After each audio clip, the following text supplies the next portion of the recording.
Jay Wright has by far the best resume of these three options: Bruce Pearl, Wright, and Tony Bennett.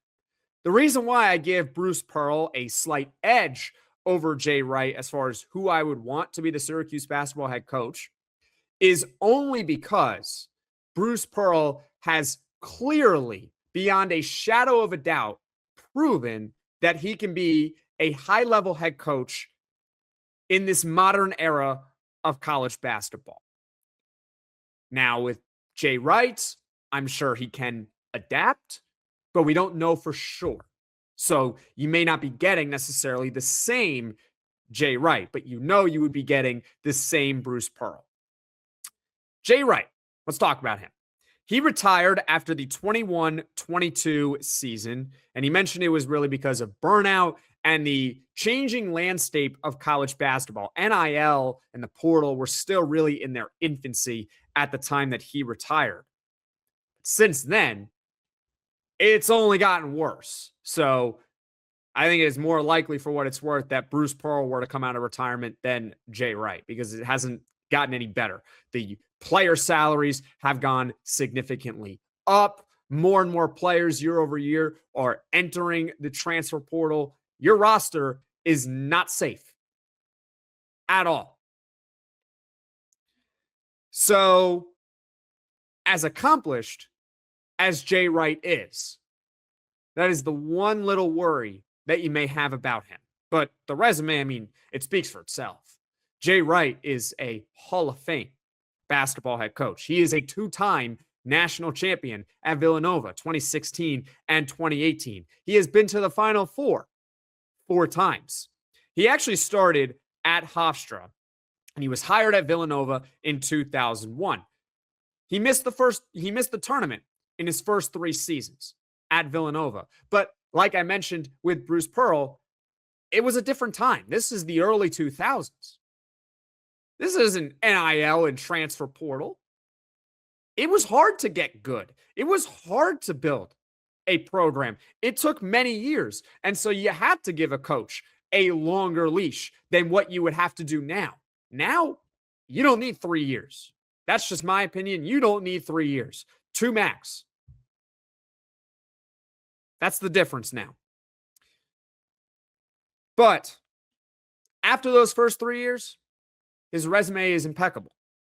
Now, I'm giving Jay Wright a tournament appearance in 2020, just like I did with Bruce Pearl, because Jay Wright, at the time of the shutdown, he had Villanova at a 24-7 record. So they would have made the tournament and been a very high seed. And I do think also that year they were the Big East regular season champion. From 2004 to 2022, while Jay Wright was the head coach at Villanova, Villanova missed the tournament a grand total of 1 time. That's it. That was the year of 2012. His average tournament seed during that time period was between a 4 and a 5 seed. It wasn't just about making the tournament. It was about how Villanova every year, it seemed like they were a legitimate threat to win a national championship or go really far in the NCAA tournament.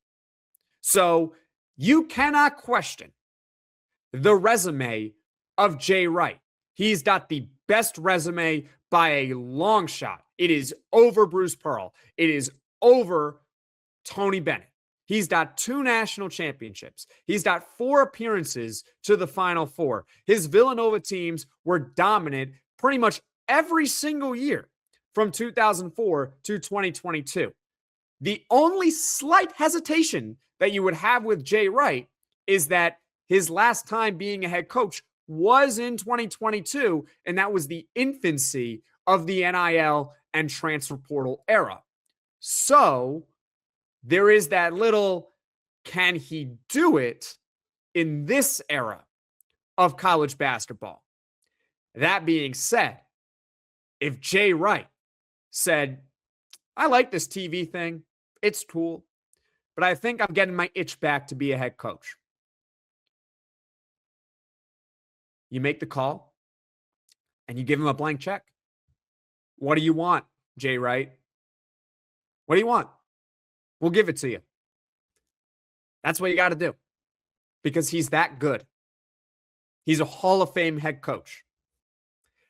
I don't think there's going to be any pushback. The only pushback that I think I'm going to get from this podcast is none of these guys are realistic, and that is very fair. I understand that. Coaches come out of retirement sometimes. They get that itch again. And it is up to Syracuse to do their homework. Just make a phone call.